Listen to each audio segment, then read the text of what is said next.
Hey everybody, just a heads up. We're just going to wait one more minute as folks continue to jump in through the waiting room. We're letting them in as soon, I guess, as soon as the meeting hits 10:06, we'll start. So thanks for your patience, everybody.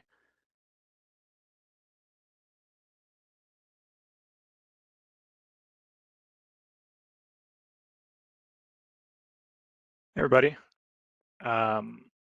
I'm gonna jump on and start the meeting.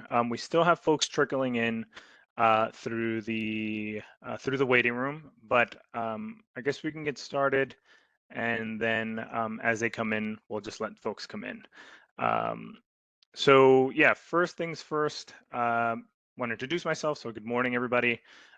Thank you all for being able to jump on. And being patient. So my name is Edgar Gomez. I'm the planning director with North Carolina's Office of Recovery and Resiliency. We've got some staff with us today.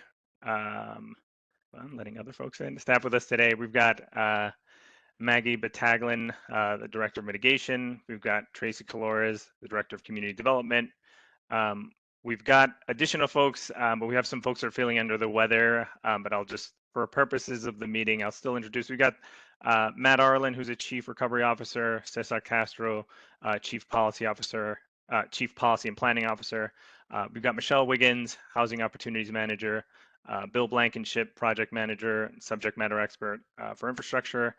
So these staff members from NCORR who will be some of them actually will be helping us further discuss and provide detail on the CDBG-MIT programming and activity updates as part of this second meeting, this Citizen Advisory Committee, which is a part two, I guess, from our January meeting, and again, an opportunity to discuss updates on implementation and updates since our last advisory committee. And so additionally here, as we continue to go through the meeting and the presentation, just want to mention that NCORR remains committed to helping communities and ensures that we're working hard to remain a trusted community partner to aid communities, protect against future storm and climate impacts. And so, just wanted to say thank you. And I'm going to discuss some additional housekeeping items, and then we'll run through and confirm we have quorum after that. So, so the following are some housekeeping items to keep in mind as we get on with our presentation. So for our presentation, we're going to focus on the project activity implementation updates from the Community Development Block Grant CDBG-MIT, as it's known. And as a reminder, you can view the action plan on www.rebuild.nc.gov/about/plans, policies, reports, /action plans. And also to keep updated on mitigation related activities, you can visit www.rebuild.nc.gov/about/mitigation. And as a reminder, if you're a survivor of previous disasters and have questions regarding either FEMA assistance or any other questions, you can certainly reach out to the appropriate program. And for additional help, you can reach out. You can utilize www.disasterassistance.gov for FEMA assistance, or you can also utilize Ask rbnc@rebuild.nc.gov. Or you can also call, it's 833-275-7262 for Rebuild NC assistance. For more information on how people with disabilities can get access, please comment, or access and comment, please call 984-833-5350. And for hard copies, again, of the CDBG-MIT Action Plan Amendment, you can call 984-272-7053. Sorry for the pause there, just folks are still trickling into the meeting.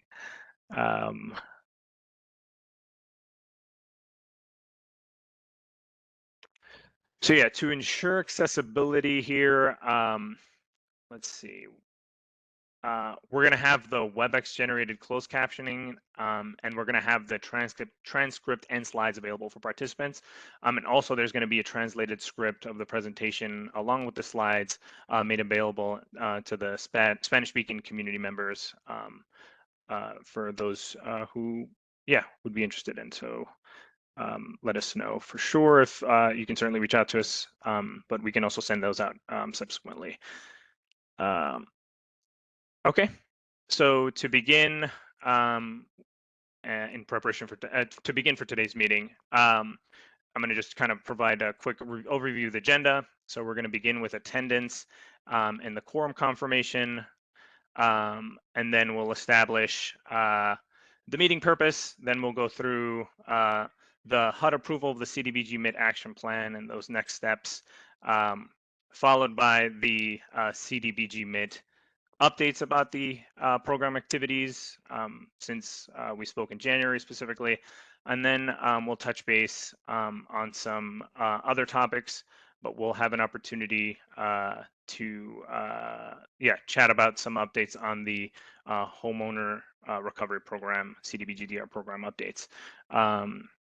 And then touch base on next steps and go over any questions that the Citizen Advisory Committee might have. And then finally adjourn that meeting. So move along here.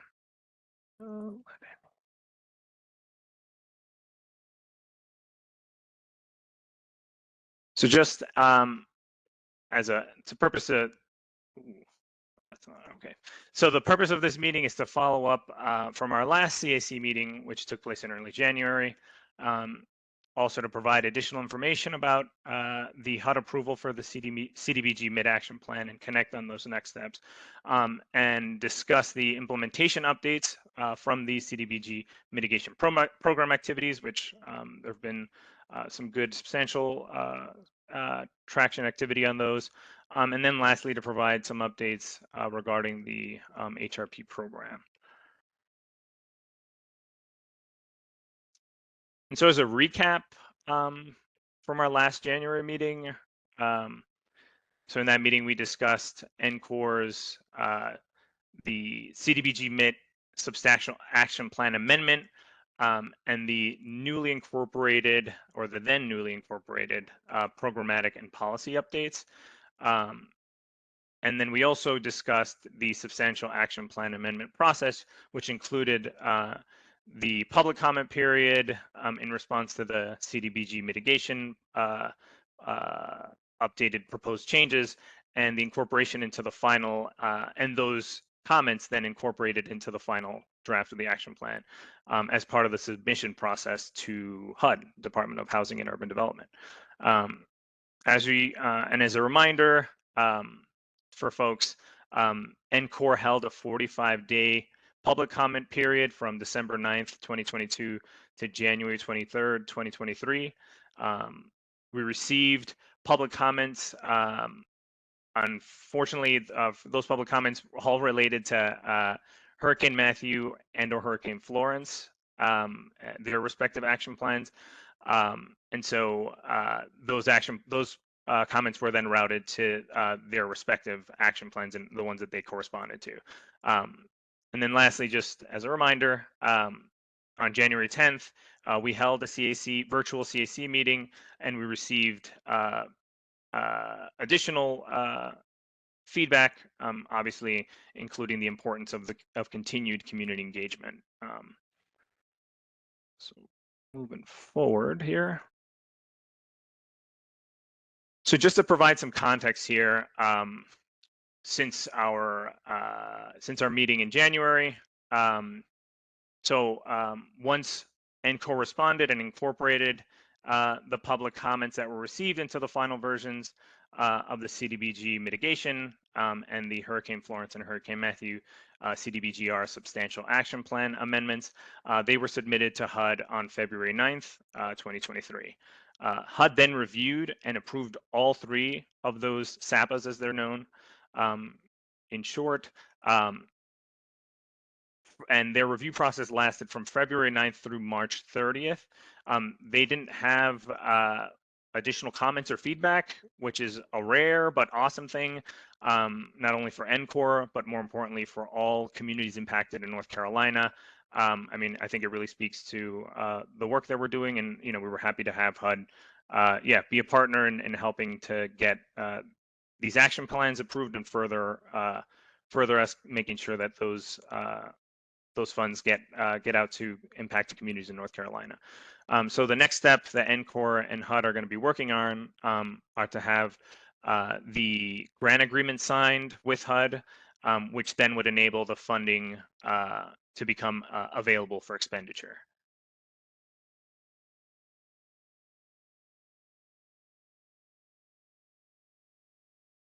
And as a reminder from our last meeting, here's a look at the updated CDBG mitigation allocations breakdown, which was based on the needs assessed and identified by NCORR.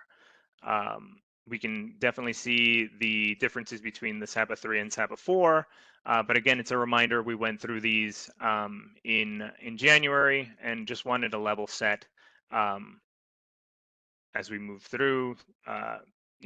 These were the proposed changes as part of moving from the third SAPA to the fourth SAPA. So for the purposes, at this point, I want to just jump in, and we're going to start just with some updates about each of the program activities. So I'm going to just do some level setting for each of the CDBG MIT activities, and then I'm going to hand it off to the respective program activity leads for them to provide their updates. So the following mitigation activities were relocated from CDBG DR Matthew and Florence action plans and incorporated into the mitigation action plans and into the fourth substantial action plan amendment. So first, the Public Housing Restoration Fund is rehabilitating and repairing public housing authority properties that were negatively impacted from Hurricanes Matthew and Florence. The priority targets from this program funding are PHAs located in the HUD-defined most impacted and distressed counties, and the current allocation amount was $36.2 million. And I'm going to now, sorry, just trying to click through. Here we go. So I'd now like to hand it over to Michelle Wiggins. She's our Housing Opportunities Manager, to provide some implementation updates on the Public Housing Restoration Fund and speak to the program. Some updates on that end. So Michelle, feel free to jump on. Thanks, Edgar. Yep, I will just do a little bit of updating on our implementation updates, and we have a few to share with you. In regard to the Public Housing Restoration Fund, we are working on rounds 1 and 2 of funding and are well underway. For the housing that's under construction phase currently, the Wilson Housing Authority has a 32-unit project, and they're approximately 95% complete and looking to be completed soon. The Housing Authority of the City of Lumberton has an administrative building that is currently undergoing construction, as well as approximately 65% complete.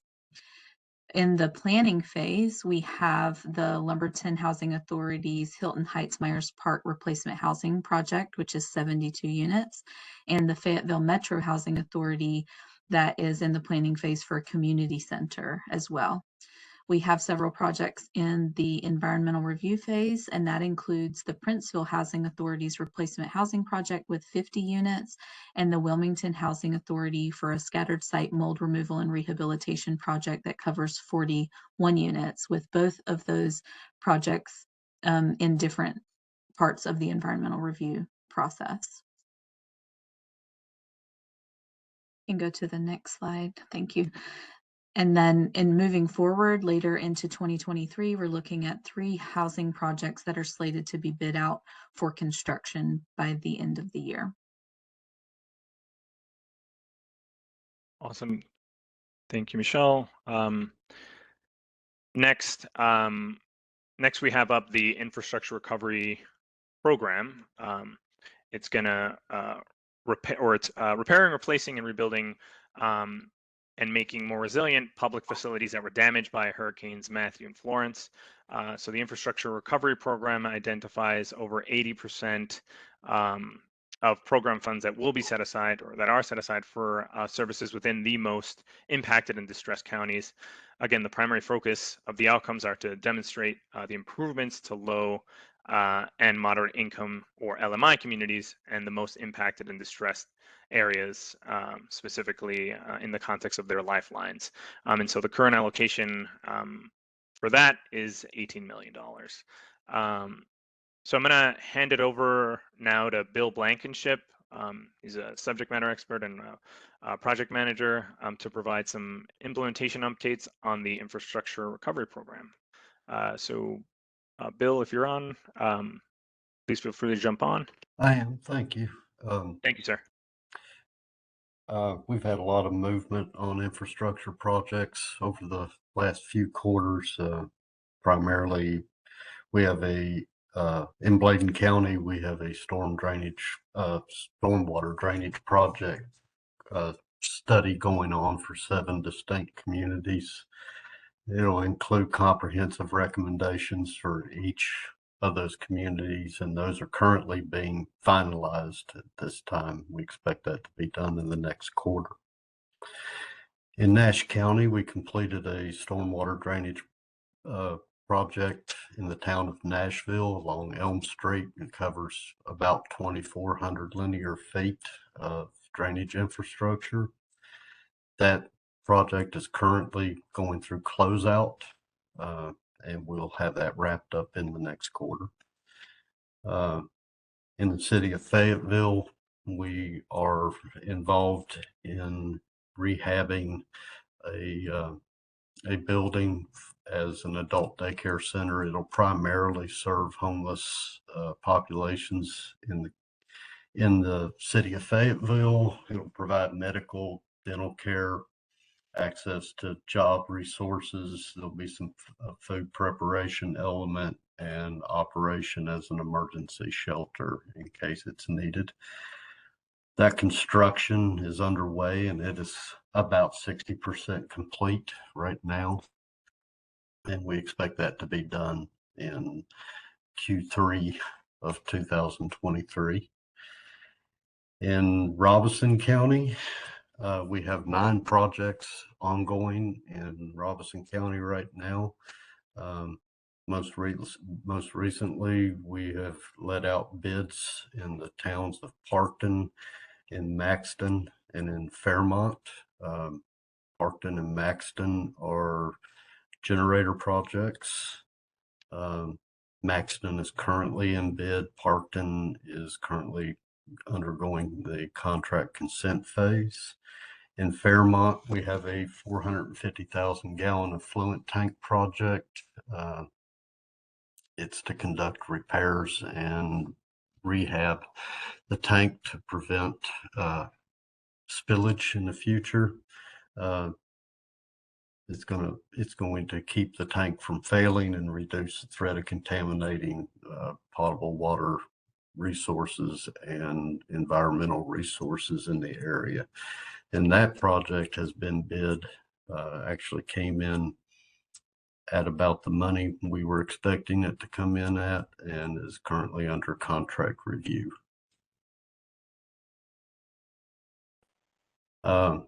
Moving forward through 2023, we have a project in the town of Princeville to make improvements to their levee system, the floodgates in their levee system. That's expected to be out in bid this month. In Duplin County, within the town of Magnolia, we have a demolition of a public buildings to be demolished, and that'll be out for bid next quarter. And in Robeson County, the next projects we expect to bid out in the next quarter will be a stormwater drainage project in Pembroke and another stormwater drainage project in the town of St. Paul's.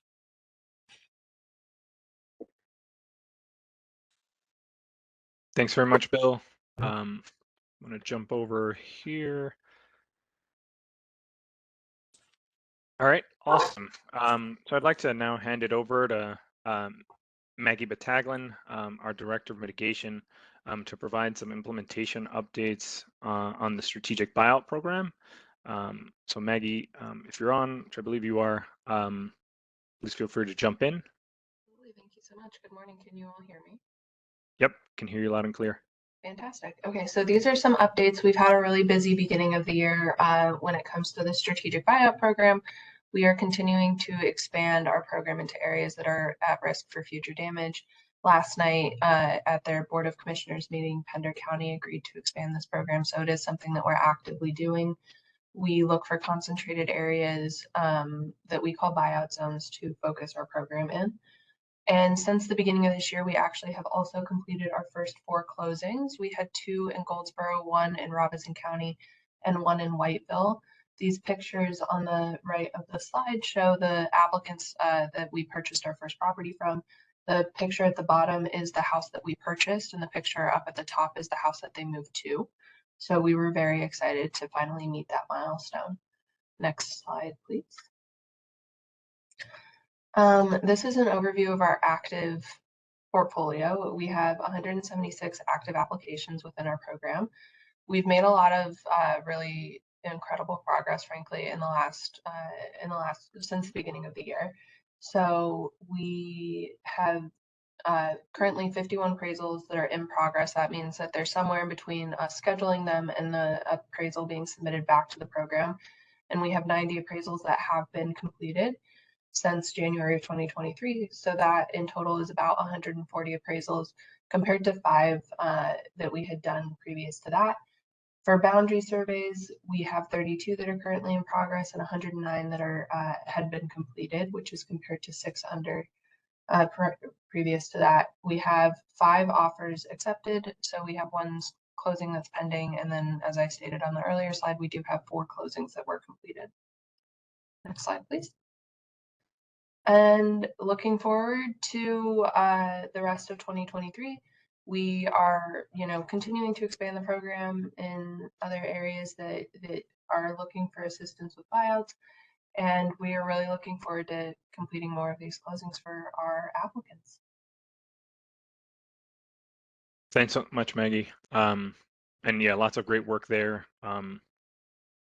So sorry, just moving things along. So again, just wanted to touch also base on the planning portion of the work that we've done. So the increased resilience planning efforts added funding for planning activities that allowed for improved resilience and mitigation efforts, continued coordination with local and regional entities, and allowed for sufficient support to plan for the mitigation needs of impacted communities. The planning efforts support continues for projects identified by the State Disaster Recovery Task Force's Recovery Support Function, also known as an RSF, subcommittees and its coordinating agencies, such as North Carolina's Department of Environmental Quality, or DEQ, North Carolina Emergency Management, and North Carolina Department of Transportation. NCORR's work with North Carolina State University's Coastal Dynamics Design Lab continues as they help create innovative, sustainable, adaptable, and resilient design solutions to address the environmental and human needs of impacted communities in the state of North Carolina. So yes, so moving forward into 2023, the planning program continues to develop. Currently, NCORR in partnership with the North Carolina Coastal Dynamic Design Lab, also known as CDDL, continues its planning work. It's completing the City of Whiteville's flood print mapping.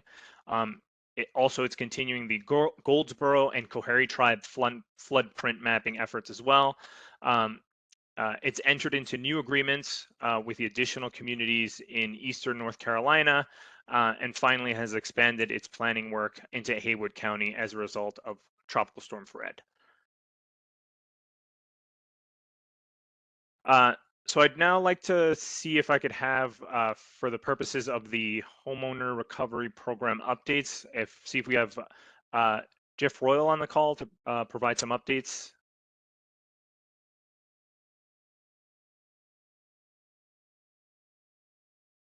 And if not, I'm happy also to jump on and take those on as well.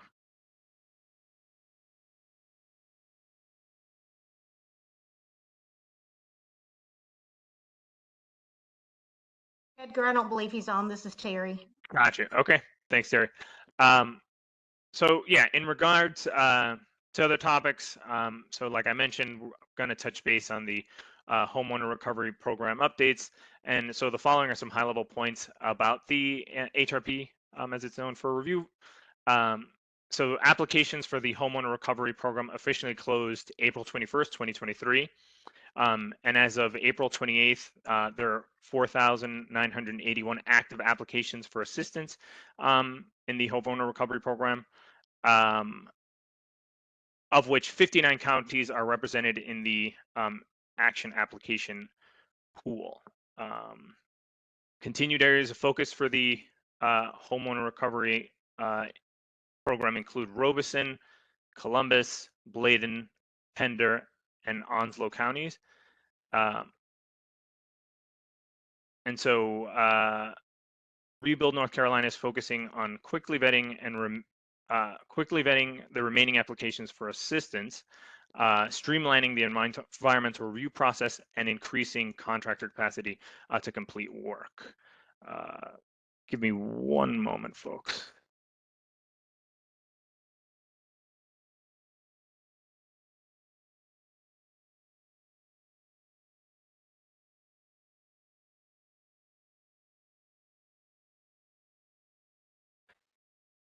And so on this slide, we have a quick overview into the HRP application statuses and application counts for each of those statuses. And as you can see, NCORR is continuing to see improved processing of the applications and will continue to work towards accurate and effective progress.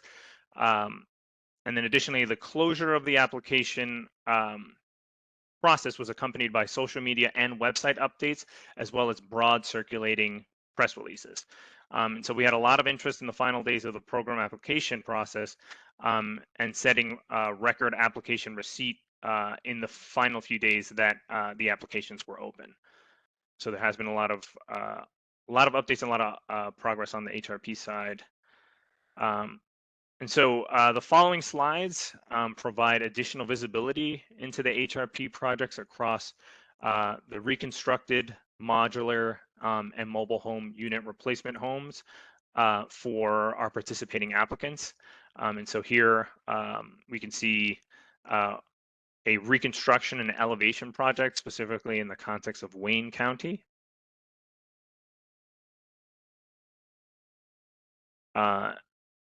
Following forward, we have, this is an example of a modular elevation in Robeson County.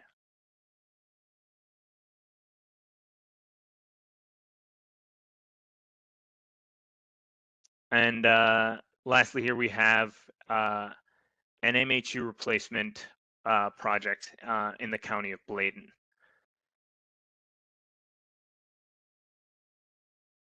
And so, yeah, I guess at the moment, want to open it up potentially for any questions that might come through or that the committee members might have specifically to what we covered. So yeah, I believe folks have, the committee members have the ability to unmute themselves. So yeah, feel free to, anybody on the Citizen Advisory Committee to jump on and ask any questions related to what we presented.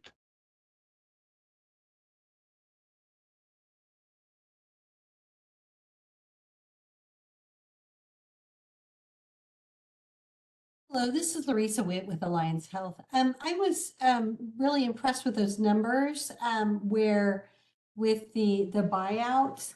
Are those members or people that from Matthew or Florence? Because those seem like, it seemed like there wasn't much movement until this year. Is that correct? I can open that up to, yeah, thanks, Maggie. I was just gonna hand it over to you. I can take that. Yeah, so our buyouts are funded by a grant that doesn't necessarily explicitly address either Florence or Matthew. It sort of is more neutral and looks forward, but the areas were impacted mostly by Matthew and Florence, and that's why we got the money that we are using for this program. I think that we've, just experienced some changes over the last year that have really helped us hit the ground running with the program, and so we're really excited by the movement that we've seen and hope that we can do a lot of closings really quickly.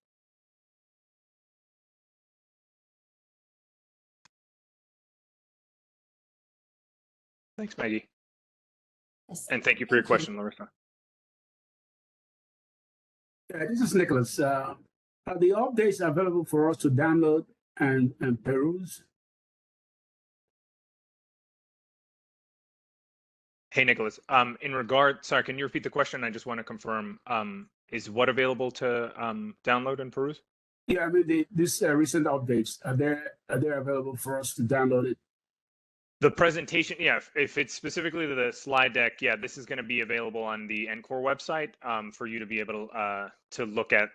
Yes, and as you mentioned, just have an opportunity to further, look in on. Thank you very much. You're very welcome, sir.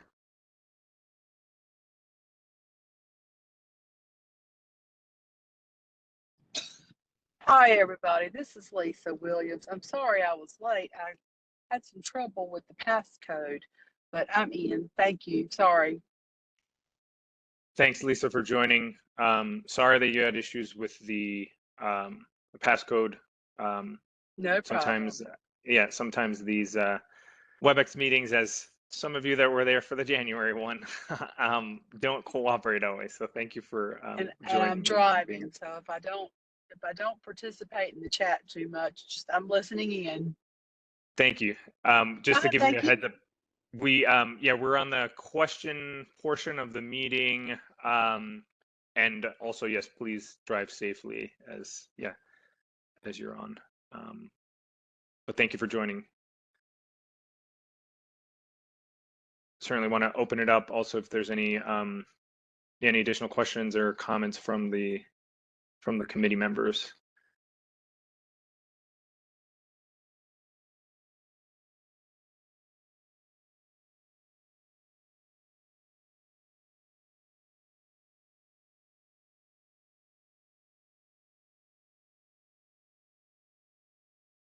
Just checking in on the chat as well and seeing if anything's in there. Don't see anything as of yet.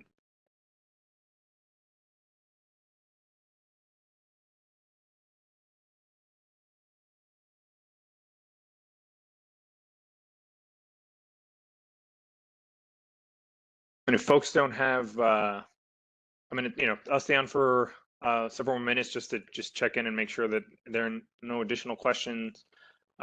But certainly appreciate any one of the committee members, like I said, to jump in. And if not, then we can. If there's no further comments in a little bit, a couple minutes, then we can certainly close out.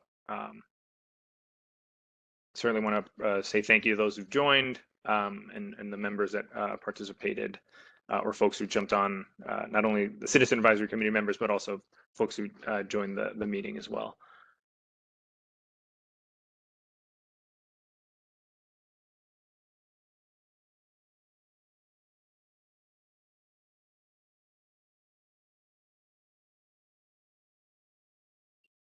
Just curious, was the meeting recorded?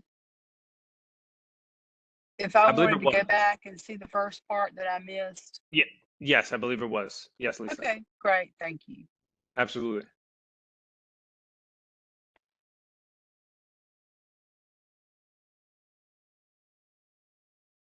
Well, if nobody has any questions, it seems like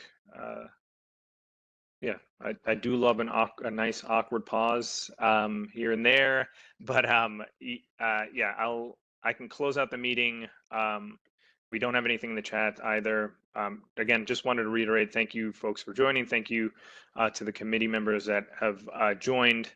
And yeah, the recording of this meeting will be available, as well as the slide deck script, both in English and in Spanish, shortly on the NCORR website.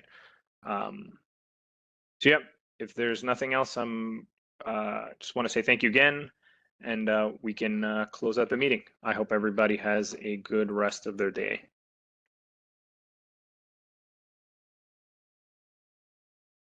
Thank you.